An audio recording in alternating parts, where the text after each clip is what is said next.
Hi everyone, welcome to the INA Nanny Tax Webinar. I'm pleased to be here today with Tom Breedlove from HomePay by Care.com, Guy Maddalone from GTM Payroll Services, and Jay Schulze from Homework Solutions. Today we're going to talk to you about a very important topic in the nanny world, the nanny tax. Before we get into the questions that we all have for these gentlemen, and they introduce themselves, I just wanted to talk with you all about the nanny tax compliance study that the INA commissioned late last year in 2017. It was completed in early 2018, and I'm going to tell you a little bit about what we found. Without fair and legal pay, household workers, the nannies included, miss out on benefits like Social Security, Medicare, unemployment insurance, and the ability to build credit, which is essential for having a solid financial future. We're going to talk about all of those benefits today with these three gentlemen. But I wanted to share with you this why we commissioned this study and what we found. Similar studies and anecdotal evidence have pointed to low compliance rate with the nanny tax. We wanted to go further to determine not only the scope of the problem, but what could be done to address it.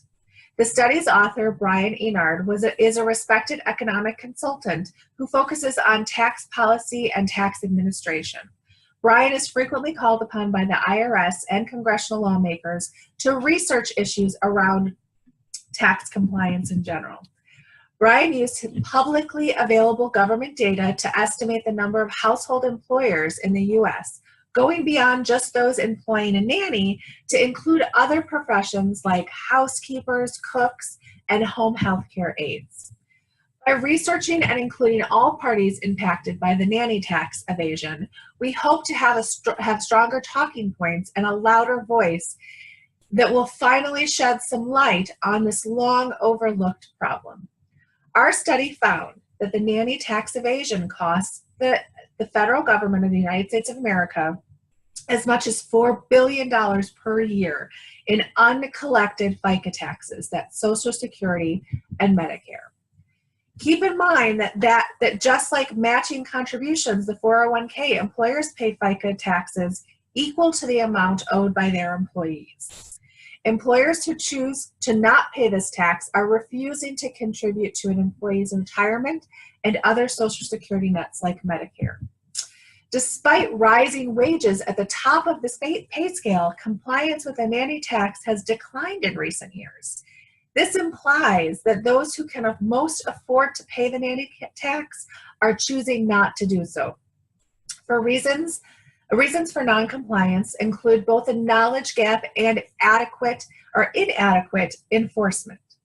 Our study and accompanied report suggest simple measures that the government can take to make it easier for families and their nannies to comply with the nanny tax. These include simplifying the nanny tax compliance in general, clarifying misconceptions about employee and contractor status. We're going to talk about that a little bit later too. Educating household employers and their employees about the rights and responsibilities that they have. We want the government to consider offering amnesty during a period which employers can pay the tax that they owe for their employees without fear of penalties on top of that. We also want to suggest that we require household employers to withhold employment taxes for employee pay, thereby eliminating the all too common issue of the nanny being surprised at the end of the year by a big tax bill. While it's still early, the study's author and others in Washington, D.C. have found some interest in the findings, both from the IRS and on Capitol Hill. We look forward to continuing efforts to raise awareness about the importance of fair and legal pay, as well as educating nannies about their rights and what they can do and what they should demand from their employers. So with all that, I'm going to introduce these gentlemen to you today. Tom, would you like to introduce yourself first?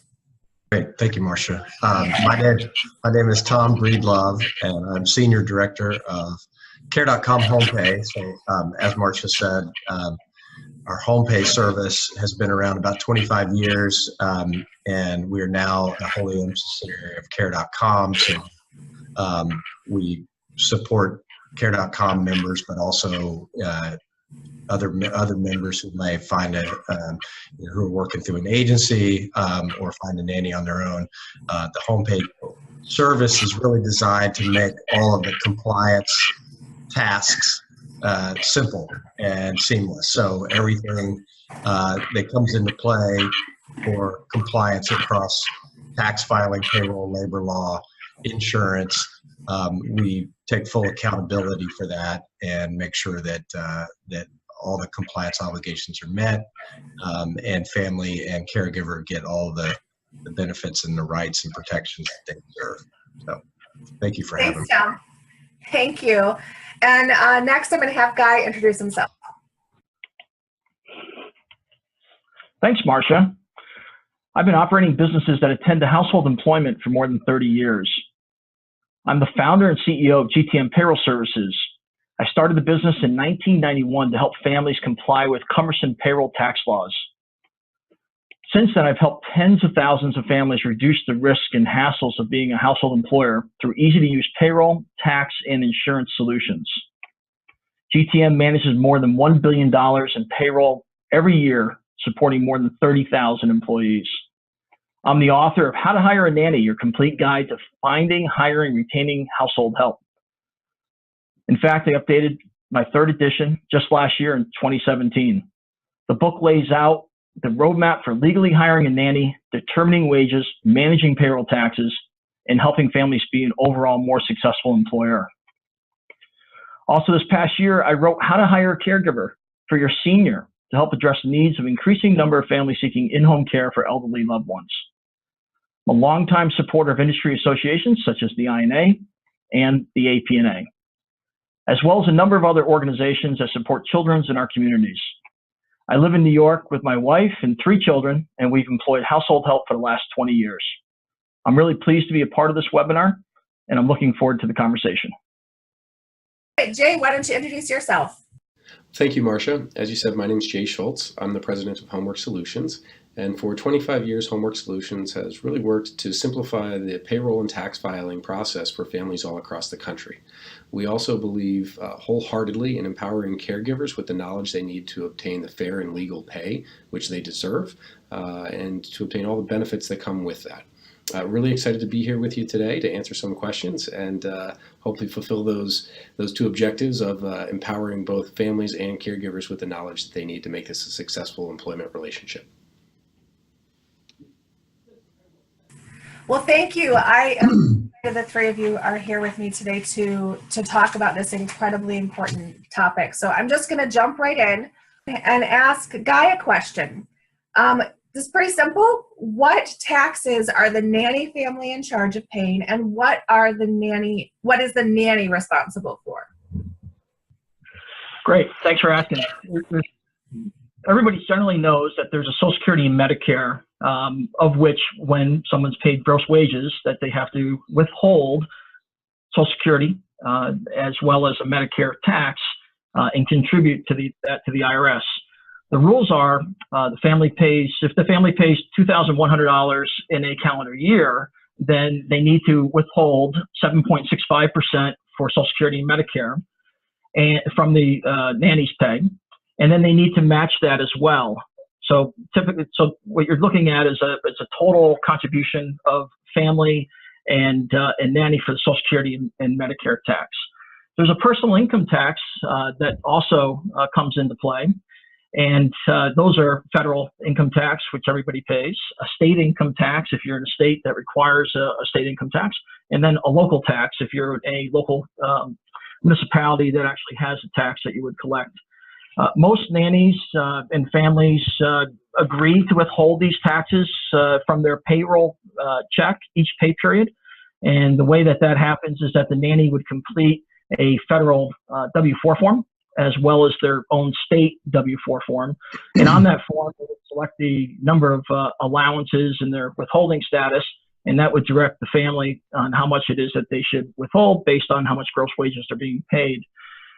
There is a nuance here, and the nuance is that since they're classified as household employees, that they wouldn't need to withhold income tax technically. However, it's strongly recommended, and the reason being is that it's budgeted nicely over the course of the payroll year, and that the nanny isn't into paying a large amount in April when income taxes are due. Additionally, there's an unemployment insurance. If the family pays the nanny more than $1,000 or more in a calendar quarter, then they need to pay an unemployment tax of 6% on the first $7,000 in wages. And it's also important to know that the family should also be aware that their state likely has an unemployment tax as well. A couple other things that people usually confuse as taxes, but they're more insurances, but they are related to the wages that you're paying the nanny. And that is a workers' compensation policy may be required in the state based on your insurance requirements, as well as the number of hours that you might be paying somebody, or the wages that you might be paying somebody during the course of the quarter or in the year. Additionally, there's a disability insurance that many people confuse also as a tax, but it's a mandated disability in some states. There's 2 or 3 of them. And more recently, there's a Personal Family Leave Act that's happening that families should be aware as well. Again, those are insurances, but many people confuse those as taxes. When you think about the number of how much you should budget, a family should budget for those employer taxes, a good rule of thumb is about 10% of the nanny's gross wages should be put aside to be able to make those payments. Tom, so my next question has to do with 1099s. It's kind of a buzzword in the nanny world, if you know anything about us. Why is it incorrect for a nanny to be given a 1099 instead of a W-2? Yeah, I think the first thing that everyone needs to understand is that the worker classification laws were designed to protect workers. And so they put the responsibility of worker classification on the employer. So if a nanny has allowed herself to be considered a 1099 contractor, she hasn't broken the law, and she's not in trouble. So that's important to know. But they're at a disadvantage if you allow yourself to be considered an independent contractor. And the main reason has to do with what Guy was just describing. When taxes are withheld, employers are required to pay a portion of the taxes. And with that comes a lot of employee protections, such as unemployment. If you allow yourself to be called a 1099 contractor, you have a larger tax burden. You're essentially having to pay both the employer and the employee taxes instead of getting some of that paid by your true employer. So, and then secondarily, and very importantly, you wouldn't be entitled to certain benefits such as unemployment because you're considered your own business. Why would you let yourself go? So I think the real lesson for everybody is worker classification is not something you can just declare. If you're the caregiver, you don't want to, whether it's in a contract or how much you're paid, how many hours a week you're working, whatever. You'll hear families talk about things like that. Well, you're part-time, so you're an independent contractor. Or let's put it in the agreement that you're an independent contractor. Or maybe sometimes they even get, they make the mistake of the threshold being the trigger for who's an independent contractor and who's an employee. So they'll say, oh, well, you're making less than $2,100 in a year, so you must be an independent contractor. The truth of the matter is that the work relationship is what governs that, and it has nothing to do with hours a week, how much you're paid, or what you put in a contract. Most of the time, the IRS and the Department of Labor will view a caregiver and family relationship as one where the family is the employer and the caregiver is the employee. And so therefore, if you're an INA nanny, I think it's real important to know that you have a right to say, hey, I'm an employee and I need the employee protections that everyone else is entitled to. and families will then understand that they should be the employer, and they have that responsibility.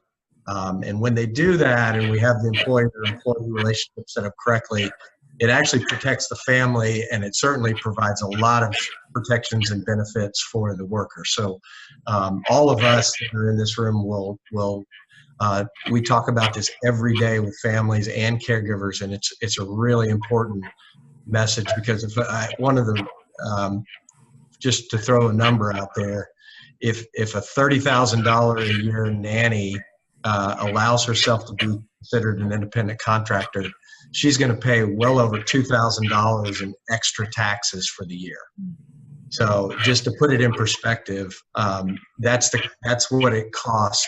Now there are a few tax write-offs you can take as an independent contractor, but they won't come out to $2,000. So I strongly encourage everyone to really understand the employer-employee relationship and fight for your rights. Thanks, Tom. And I think sometimes one of the things that you said that really hit me is that sometimes the family doesn't know, and sometimes it's up to the nanny to educate, to help educate, to point them to the direction of, your companies or other information that's out there to help them understand this. So we're hoping that this kind of thing can help with that too. Jay, this is a little bit of a follow-up question to that. Is it ever okay for a nanny to be paid with a 1099? So, Marcia, I think that Tom just hit on many of the main reasons why you would never want to declare yourself an independent contractor and be paid by 1099 as a nanny. And generally speaking, the answer to this question is no. It's never okay for a nanny to be paid on a 1099 as an independent contractor. The real reasons for this, as you've heard, are who directs the work, right? This is what the IRS is looking at to determine who is the employer.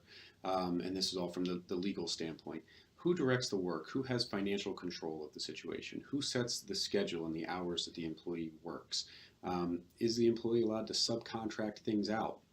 If they're sick one day, can they call and have somebody else sub in for them? It's highly unlikely that you're going to come across a family that's willing to allow that type of situation and to give the control over the work to the nanny and completely say, look, take care of my kid, that's it, all right? And they're walking out of it. That said, I know that there are many situations where there are NCSs in particular and other nannies who want to say, look, I work for many families. I have established my own business, and therefore I am an independent contractor. I'm going to be paid by 1099. As Tom alluded to in his points just a few minutes ago, in that situation, the nanny is going to be paying their own taxes, right? They're going to pay the self-employment tax, which is not an additional tax. It's really paying both halves of FICA. But Tom alluded to the fact that with a $30,000 a year nanny, that can amount to more than $2,000 a year in taxes. And so that's something that any nanny needs to consider before they agree to call themselves an independent contractor. And it's really, really rare that you find somebody who has set up their own business, truly exerts control over the circumstances of that work. They have financial control. They have risk of profit and loss in that business. So with that being said, I think you should always approach this from the perspective of, this is an employment relationship. I work for the family. I am a nanny who is under their financial control, their direction of the work to be done. And therefore, I'm an employee. I'm entitled to all these rights and all these benefits. And you, as the employer, owe the employment taxes. So, Guy, this question is for you. Can you maybe give some advice to nannies who have had employers or potential employers say that they don't want to, or that they don't think they need to withhold any of the required taxes? Yeah, certainly. Over the years, we understand this is a big deal for the nannies, and they're in a position of needing that job, and one that they probably aren't comfortable arguing any facts on how they're going to be paid, and the method with their employer, who's setting the wage amount, who's setting when they're going to be paid, and basically dictating or directing, I should say, what it is that is going to be done during the course of the month. So understanding that they feel like they're at a real disadvantage, there's a couple of things that might be able to be helpful. I think one thing is to recognize the first most obvious thing is that it is the law to withhold employment taxes, and there's really no choice about it. So the fact that it's lawful is the first one that they should feel comfortable about. The other is that as we had just spoke about the classification, the IRS has consistently ruled that nannies are employees and that proper taxes should be withheld and paid. So if the argument is coming back from the family that, well, we really feel that you're more of an independent contractor, you can point out the fact that, you know, the IRS has some of this, seen this before over the years, and that they are deciding that the fact that you do have direction and control over me, and you're providing the workplace and the tools that I do the work and the hours I should work. So, you know, it's consistent that I should be an employee and therefore treated as such. I think probably the one that I've really gone to over the last 27 years is that we're trying to set a professional environment, and the family expects the nanny to be part of the family. They expect that the work is of high quality, and on the nanny side, she's seeing this as this is my job. This is, you know, of course I love I'm doing it, and I'm taking a real interest in you and your family and the children. However, I'm a professional. This is what I do for a living, and if you pay me professionally as an employee, then I reciprocate in all my professional behaviors back to you. So recognizing that there's a professional relationship and that the nanny should be afforded the protections of being an employee and other benefits of being paid legally. And thinking about some of the benefits, financial credibility. You know, there's by paying somebody as an employee, and they're establishing a legal record of employment, which means that the nanny has a way to show proof of her income through pay stubs or year-end statements at the end of the year in the way of a W-2. So it's in what the benefit is, one of the many benefits, but one of the ones that is more of a short term is that they can actually show proof of these statements when applying for a car loan or a student loan or mortgage or a credit card, or if they're on a health exchange, they can prove that they have income in order to get a credit for their health care. If they don't have a legal employment history, it's hard to apply for that loan or credit or even apply for an apartment housing. So, you know, I think that on a longer, actually, we'll stick with the short term. A short-term benefit as well is unemployment insurance. You know, they can say to the family, well, you know, if in the event that, you know, we hope this doesn't happen, but in the event that I'm no longer employed with you, at your discretion, then at least I have something to hold me over between now and my next job, and that's my unemployment insurance. So that's something that's real and it's short term. And then on a longer term basis is the Social Security contributions that are being made so that when the nanny reaches retirement age, that she can actually look for retirement income based on her earnings, as well as participate in any of the Medicare retirement or disability benefits as well. So those are just some of the things that they can argue or at least try and articulate to the family. And then certainly she could use collateral from any one of our payroll service companies that could help support her positions as well. Thank you. Tom, you touched on this when you spoke last, so I'm going to ask you this question. You talked a little bit about deductions. Specifically, you talked about for the nanny. Can you share with us what some of the deductions that a nanny employer can deduct on their taxes as sort of a way to, you know, incentivize nanny employers that this is a good thing for them too? Sure. Yeah. Guy started off talking about the employer tax burden being roughly 10%, which is absolutely true. However, there are some tax breaks that can offset a good chunk of that. And the two big ones are really the dependent care tax breaks. And they're, the one that's the most lucrative is a flexible spending account for childcare. And that one is administered through a family's employer. Either one of the spouses may work for an employer who has a cafeteria type plan where they have an FSA set up, and that FSA is really, really beneficial because you can set aside up to $5,000 of the family's income into this account and pay for childcare expenses with those dollars, which means they wouldn't have any taxes on that portion of their income. So that $5,000 would be sort of sheltered from all taxes, Social Security, Medicare, income taxes, et cetera. So most families, with the marginal tax rates that most of our families have, they're going to save at least a couple of $1,000s a year by being able to take advantage of the flexible spending account. The one thing I would say is that has an open enrollment usually during the year, where most companies have a little leeway on when they do this. Most of them do it in the fall, and families have one chance to enroll in that FSA plan. However, a lot of people don't realize that there are life-changing events that would allow you to enroll mid-year. So if it's, say, April or May, and you just had a baby, you have a 30-day window to enroll in an FSA. So I would say to families, be sure and talk to your HR person immediately. And if you think you're going to have childcare expenses, try to get set up on an FSA because it will save quite a bit of money. The other tax break that I mentioned is available if you don't have an FSA. Some people work for a company that doesn't offer FSAs, or maybe they can't enroll mid-year.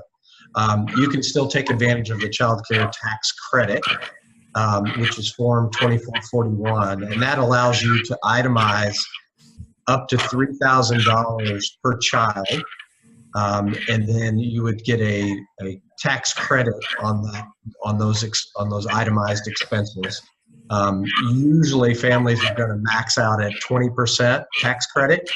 So basically, you're looking at saving $600 if you have one child, or $1,200 if you have two or more children.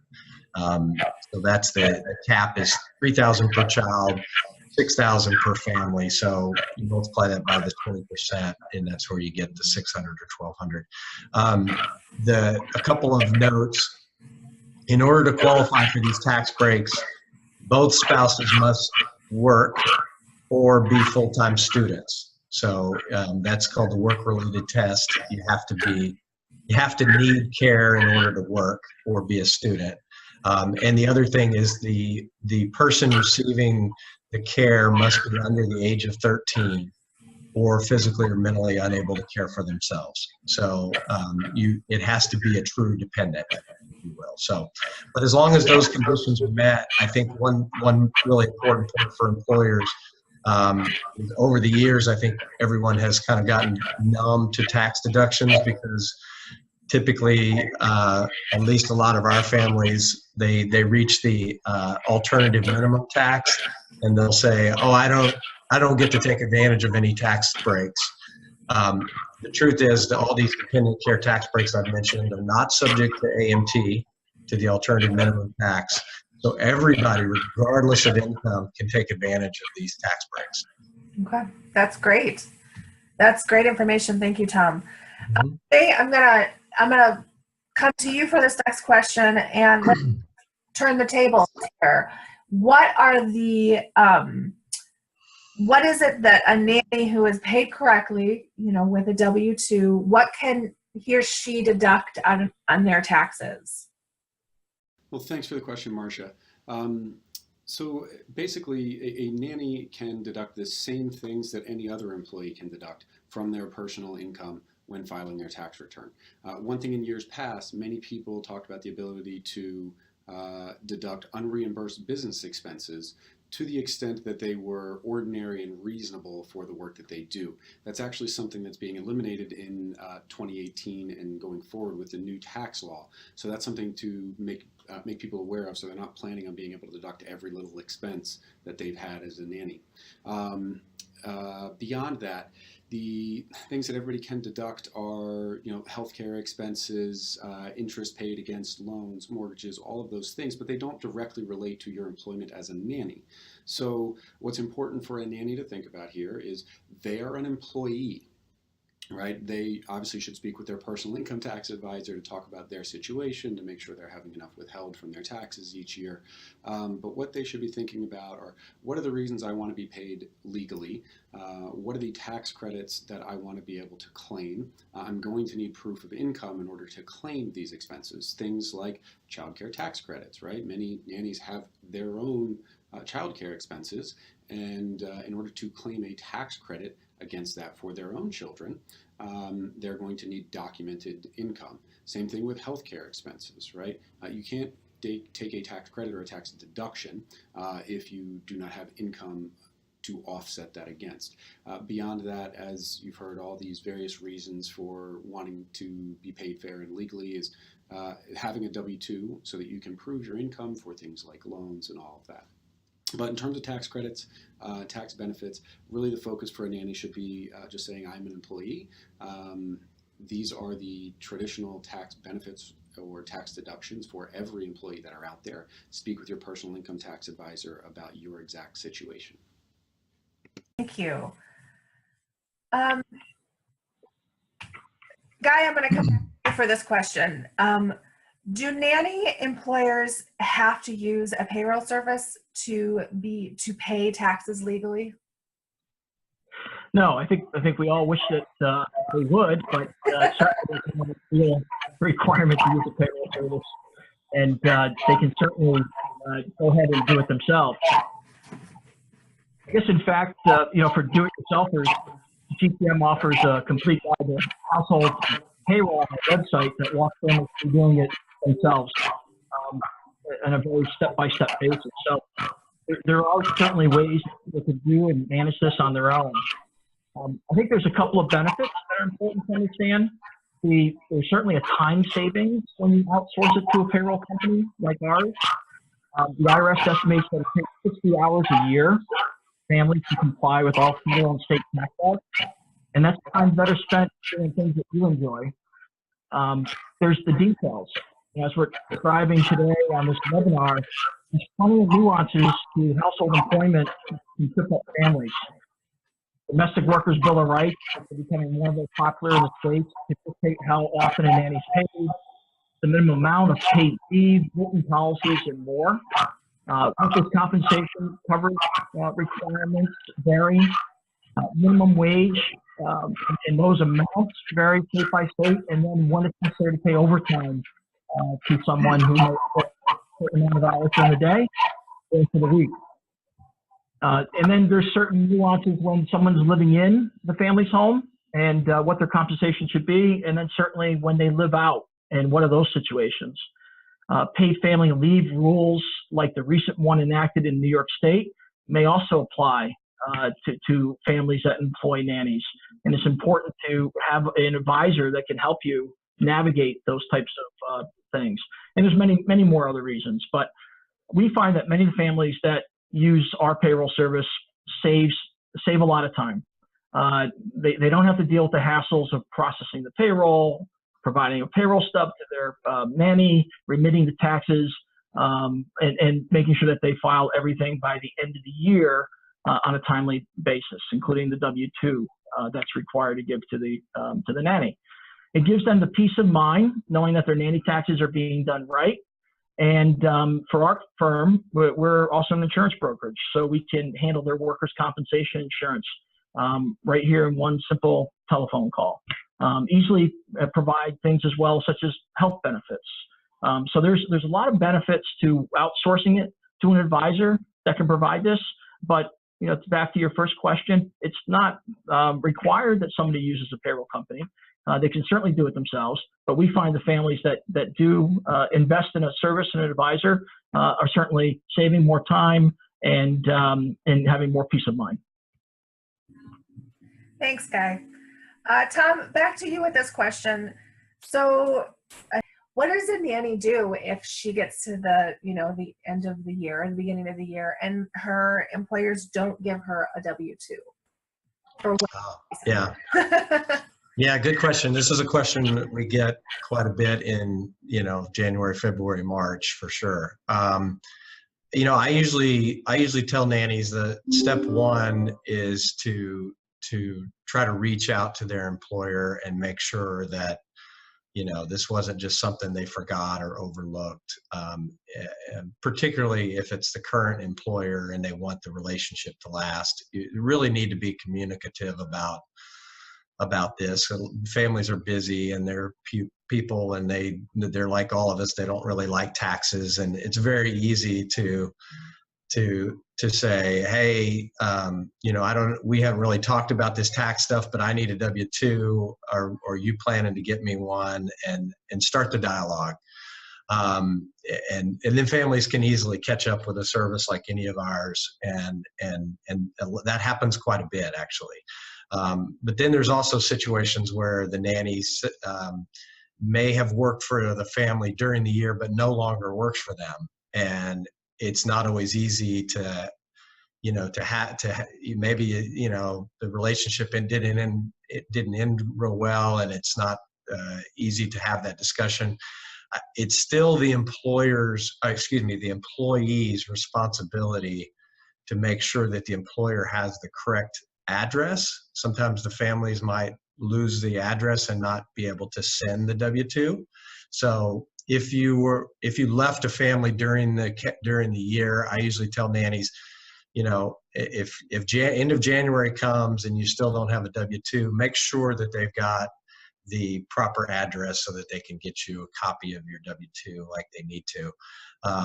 And then if those things fail and you've tried to reach out to the family, but they're just not providing a W-2, really now the employee's in kind of a tough position, because by law, the employee is supposed to report those wages, and you have an obligation, and as a caregiver, as a taxpayer, you don't want an audit, you don't want a problem with the federal government or the state government. So really the only recourse at that point is to, well, there's two recourses really, but I prefer one. One recourse is to literally write in the amount of the wages that should have been reported on the W-2 that came from that particular employer. There's a line on the 1040 that has additional income, and you can write the code HSH, which is the code for household income. And if it was $10,000, you could literally write in $10,000 and add that to your taxable wages. That is not ideal, because that method was really designed for workers that didn't cross the threshold. So if you were working as a temporary nanny for a number of families and none of them crossed the threshold, that means they don't have to give you a W-2. And I mentioned earlier that threshold is $2,100. If a family paid you $2,000 and they don't have to give you a W-2, then you're still required as a taxpayer to total up your 5 temp jobs, each paying $2,000, and report that $10,000, and that would be a write-in on the 1040. So that works real well with temp nannies. But if you were a perm nanny and you crossed the threshold, you really should have gotten a W-2, but you didn't get one, and the family won't give it to you, you're really only recourse at that point is to fill out what's called a substitute W-2, which is a 4852, is form 4852. And that is a substitute W-2, and you would literally fill that out and report the wages to the government. What's going to probably happen is there's going to be an audit now of the family, because it's going to show them as the employer, but the employer never filed the proper paperwork. So the family will likely get in trouble. But as a caregiver, you don't really have a choice, because you have to follow the law. So that's kind of the process and the steps. Obviously, we don't want to cause a whole bunch of audits. That's not really the goal. We always want to try to try to solve things amicably if we can, but sometimes we get down to that, that last step, and that's the only thing left to do. Thanks, Tom. Jay, this is a little follow-up to that. So what happens to that nanny if the family is caught not paying their taxes? Are there negative things that happen to the nanny? What can he or she expect? So that's another good question, Marcia. We often get that call from employees asking us what risk they run if their employer is not paying them legally. And I'd start off just by saying, again, generally speaking, you as an employee have the obligation to pay your income taxes. So if a nanny doesn't pay his or her income taxes, regardless of whether or not their employer reported it, if the government finds out that they had that income, the employee would be subject to income tax penalties and fines for late payment and non-filing. But with regard to the employment taxes, that is 100% the employer's responsibility, right? So assuming the nanny is doing the right thing and paying their own income taxes, now we're talking again about the family's responsibility. Guy and Tom both alluded to this earlier, that the FICA tax payment is the responsibility of the family. While there are two portions to it, right, employer and employee tax, the family must remit that to the government. They have the ability to deduct it from the employee's pay and then pay it to the government on their behalf. As Tom has alluded to, if an employee doesn't believe that the family is paying that to the government and is not providing them a W-2, the employee can still file and pay their own taxes, and they absolutely should. So aside from income tax withholding, a few smaller things to note, like state taxes, payroll taxes, all of these again are the responsibility of the employer. The employers risk fines, penalties, and even prosecution for evading their tax obligations. There are some states that require workers' compensation and say that it's a misdemeanor if you don't provide that workers' compensation insurance to your employees. One thing that's important to note for families, you can't usually get workers' compensation insurance if you're not paying your employee legally and you don't have documentation of that pay. Plus, the state, when you sign up for their workers' compensation insurance fund, is going to work with the state Department of Revenue and notice that there's a payment here and none there. And they'll often ask, why don't these two match? I'd also point out that personally I've gone through a government background check. Our office is in the Washington, D.C. area. We have many clients who have gone through government background checks. And one of the questions that you are asked in that process is, have you paid all of the taxes that you owe? You're signing a form attesting under penalty of perjury, basically, that you have paid everything you owe. And we often get people who call us up and say, you know what, I'm about to go get a government job. And it's got this question on the tax form or about my taxes. I didn't pay my name illegally over the past few years. I now need to get right with the law so that when somebody does a background check, they're going to find that, yes, I've paid all my taxes. And we do that a lot. And it gets expensive because you're paying back taxes and penalties for many years. But the important thing to remember, back to the start of this question for the nanny, as long as the nanny is reporting his or her income and paying his or her taxes, then the risk lies with the family if they choose not to pay it. We certainly don't encourage anybody to take that risk, but some do. Generally speaking, we could spend hours here telling stories of the ways that people have been caught, but I would just summarize it to say that there are many. They're easy. We hear far too many stories of a family getting caught not paying, and simply put, it's not worth the risk. So we encourage everybody to go ahead and just pay legally from the start. So, Guy, this is a little bit of a solution, but with a slightly different nuance. What happens to a nanny from a legal standpoint if her employers have not been paying taxes? Yeah, so I think Tom and Jay did a nice job kind of outlining, what they obviously need to have it paid, and what they can do if it hasn't been done. But I would say that first and foremost, to reiterate that the nanny's been paid off the books, they still owe an income tax, their own income tax, personal, the federal, state, and potentially local, and their share of the Social Security and Medicare at tax time. That entire amount would be due by the tax filing deadline, which is normally April 15th, which is again why it's advisable to have these employer-employee relationship professional and having income taxes taken out each payroll period. The nanny can report that income without a W-2, which gets the family into trouble with the Internal Revenue Service, or not report the income, which is tax evasion, and be subject to tax evasion laws. The family, again, if you're going to report it, the family is also going to be followed up with through an audit.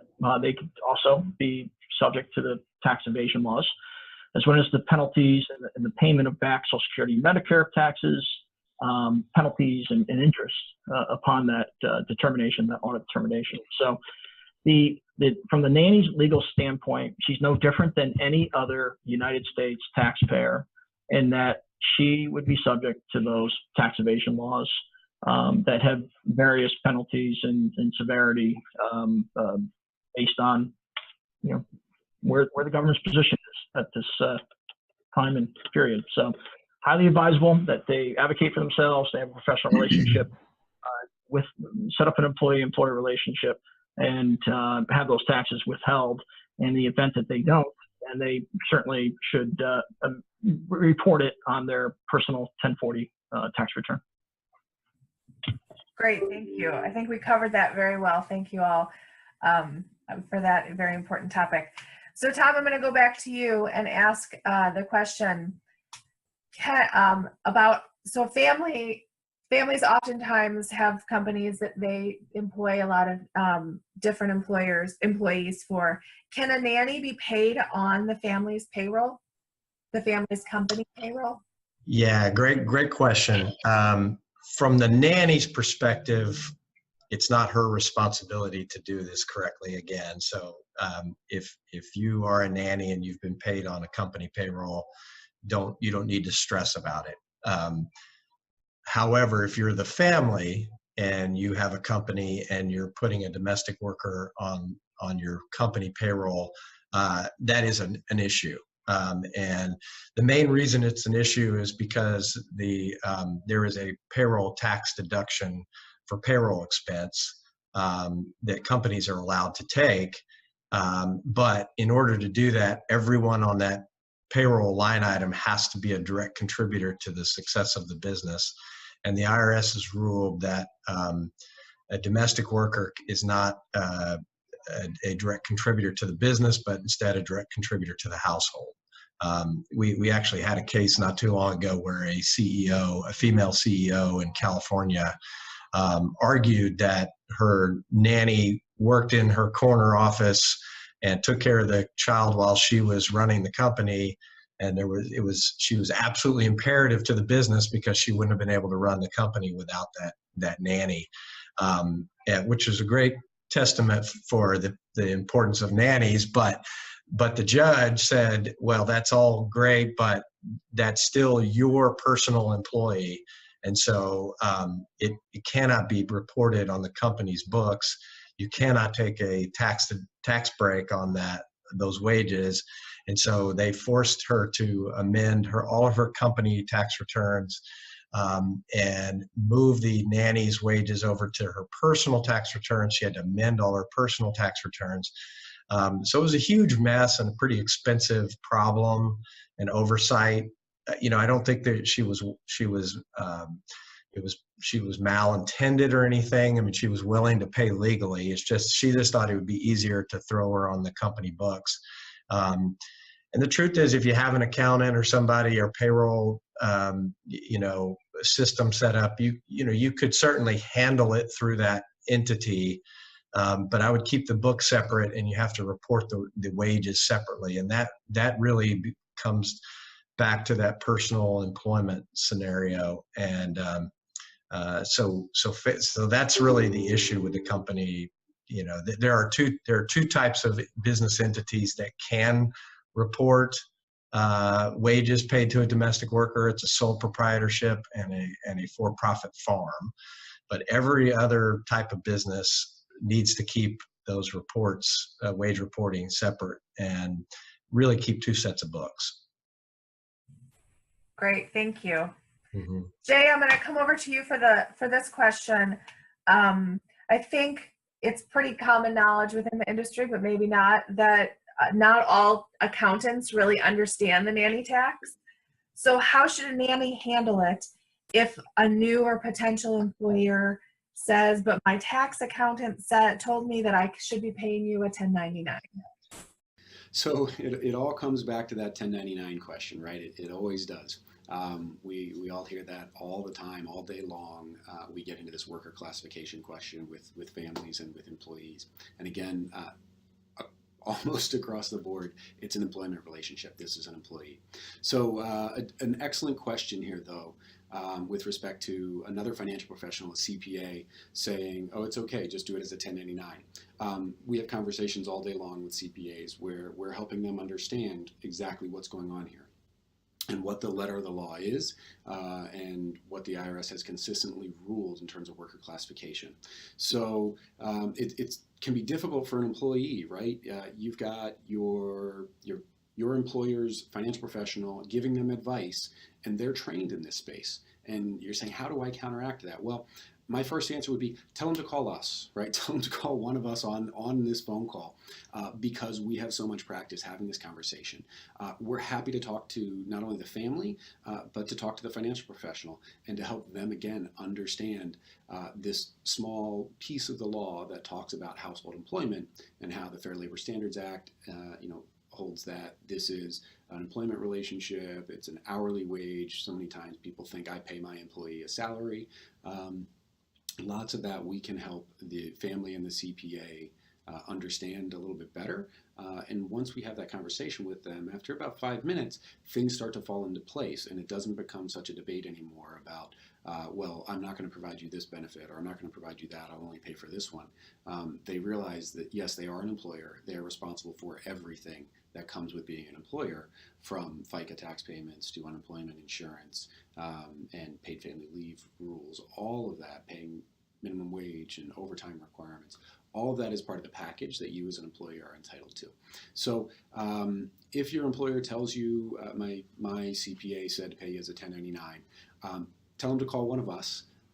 It's a much easier conversation for us to have than for you, and it doesn't put you in a position where you are, have to get into a confrontation with a financial professional who thinks they know what they're talking about because they've been doing it for years and years. Have them call us, and it kind of levels the playing field a little bit. Guy, I have one last question for you, and it's a pretty general one. What else does a nanny employer need to know about nanny taxes? Is there anything that we weren't able to cover that the nanny employer specifically needs to understand? Yeah, I think we've certainly have outlined a lot of the things that they need to be aware of. And as mentioned, plenty of those things can be overlooked. And even if it's unintentional, they can lead to big fines, penalties, but most importantly, ruin a good family and nanny relationship. So, that's really paramount, especially in our family with our nanny, is to make sure that we have a really good, healthy working relationship. So that's probably the key thing. There's some other additional items that over the last several years have been coming out more and more. In many of the states, families are required to carry workers' compensation insurance to protect in the event of injury that can lead to hospitalization or lost wages. If that family isn't aware of that, not having that required coverage, the penalties can be significant. As an example, here in New York, the fine is $2,000 for every 10 days of non-compliance. That can add up pretty quickly. The workers' compensation protects the family in case the nanny gets hurt or gets sick on the job. There's a lot of hazards around the house when working, certainly in the kitchen, lifting, any type of responsibilities that you would ask the nanny to do with a toddler or an infant could certainly lead to a very costly out of work situation. So it will cover those medical bills and a portion of those lost wages for the nanny. Without workers' compensation insurance, the family could be held liable by the nanny. The nanny would have recourse towards the family. So therefore, they don't want to put themselves in financial jeopardy. And even though it's not required, maybe in some states, it still might be a good idea to have the voluntary coverage, because homeowners insurance policies in almost every state doesn't have this protection for those families.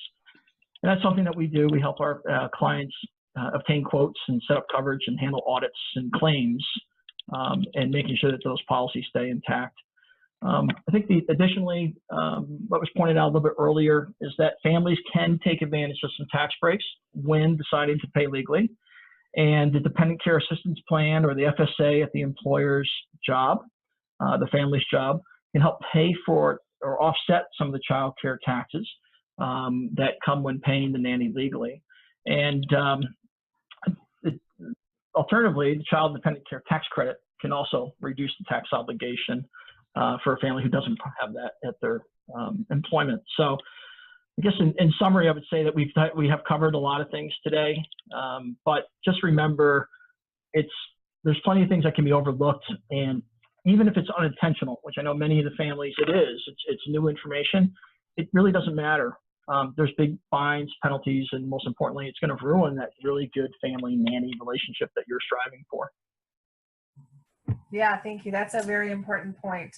That relationship is so important. Tom, I'm going to ask you this last final question too. Let's talk about nanny placement agencies. What else about the nanny taxes do they need to know? I think every nanny agency really puts their heart and soul into trying to make the entire employment experience an exceptional one for the family. And every agency owner I've met, that's their mission, is to and let's face it, if it's not a great experience, people will just go to daycare. So I think everyone in this industry has a vested interest in making the whole thing just run really, really smooth, and no headaches, no hassles, no problems, no hiccups. And I think all of us in this on this panel would probably agree that the things that make the hiccups and frustrations and all the extra expenses and all the stress for families typically fall into, I think they fall more onto the labor law side than they do the tax side anymore. I mean, the chances of getting audited by the government are fairly small in relationship to a wage dispute by a former disgruntled employee who wasn't paid overtime, or had an accident in the home, like Guy mentioned, and has a workers' comp claim, or was misclassified as an independent contractor, or any number of other things. Paid sick leave wasn't tracked properly, or you can go down the list, and it's a pretty long one. And so as an agency, I think it's really important that you make sure your counselors really understand the interplay between payroll and taxes and labor law, because how you set up that relationship and how you advise families during the placement process is absolutely critical to avoiding all of the issues we've been talking about today. And I think that would be the final point I would probably make, is that you have to acknowledge as an agency owner that most families, A, they're busy, and that's why they want a caregiver in the home in the first place. But B, the media has positioned this in everyone's mind as a tax thing. It's called the nanny taxes. So people think it's a tax thing. I will give it to my tax person at tax time. And I can't tell you how many times I hear those words, and it's that mindset that this can all wait until next tax season. But when you really think about it, it's not a tax thing, it's an employment thing. And if I started a job tomorrow, the first thing they would do is have HR sit me down in an office, and we'd go through all the forms, and we'd get payroll set up correctly, and we'd get health insurance and all the different benefits, and all that stuff would be mapped out on day one. It wouldn't wait until the following tax season to be addressed. And so if I'm an agency owner, the real easy precautions that I think we can take are hook up a client with one of us on the phone, because during the placement process, because we can help with everything from budgeting to labor law that comes into play for that particular case, and get them off on the right foot, even if they end up handling the taxes themselves. I think all of us do spend the time with families to make sure that they understand the law, and that labor law is so vital. And then the second thing that I would do as an agency is make sure that whatever the family does, do it immediately upon hire. Don't wait until tax time to address it. Great, thank you so much. And Jay, the last question's for you. And same question focused on the nanny. What else does the nanny need to know about the nanny tax? So we've gone over a lot of information here on this webinar, and the point that I really want to drive home is that fair and legal pay for the nanny is your right? It's something you're entitled to, and you should feel strong about that. There are protections that you deserve, and as Tom alluded to, they are built into the system to protect you and every other employee from bad things that have happened in the past where employers have taken advantage of their employee. And most employers are not trying to do that. They just don't understand the law. They've been misled. They have a friend who told them it's a 1099. They're an independent contractor, and it's just not the case. So, the big point that I want you to take away from this again is that you should view this as an nanny that you're negotiating with a family from the position of power, right? It might not seem like it because you think you're in a competitive job market and you're really trying to land this job with that family that just sounds perfect. But I want you to think of the position the family's in, because they're trying to find the right nanny for themselves. I can tell you, I have 2 young kids at home. I'm busy running a business. My wife works far too many hours, and finding the right caregiver is extremely important for us. And when we find the right person, we're going to jump through hoops to make sure that we get them exactly what they need in order to come work for us. And we want this to be a great relationship that starts off strong and stays strong. We don't want something like a debate about whether it's an employment relationship or an independent contractor relationship to derail that from the start. I want you to think of this as something where you're going into that negotiation with a family and think of it as you're adding value, right? By educating them about this situation and about what it means to be an employee and to be an employer for them, you're helping them understand what they need to do to pay legally, to give you what you're entitled to, but to minimize the risk for themselves. And if you're bringing that expertise to the table, it's a significant benefit to them. Again, busy 2-income household, I would look at this and say, I don't have the time to go research everything that it means to be an employer. So if you can bring to me the guide to household payroll that one of these 3 companies on this call all have on our websites, bring that to the family and say, this is what it means. These are the responsibilities. Help educate them. Make it simple by giving them that lays out everything they need to do. Give them the number of one of those on this call and say, call this company. They're going to walk you through it and they're going to help make it easy for you. Whether or not the families choose to use our services, we're happy to have these calls all day long because we believe in this mission. We believe that the employees and nannies should be paid fairly and legally. It's something that you not only are entitled to, it's something you deserve. And I really want you to walk away from this thinking it's something that you should fight for. Thank you all so much for being here. I'm so appreciative that you took the time to work this all out with me and answer these questions that are really, really important to our industry.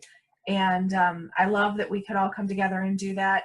Guy Maddalone of GTM Payroll Services, Tom Breedlove of HomePay with by Care.com. Sorry, keep that for you, Tom. And Jay Schulze of Homework Solutions. Thank you for being here. I appreciate it. If you're listening to this and there are questions that we didn't answer, I know that I've talked to the guys before. We'd be willing to come back and do this again with some other set of questions. So please send that in to us. We can either, email you an answer, or we can set up another video webinar to do that in the future. But I just want to thank everybody for being here and for the time. Thanks so much.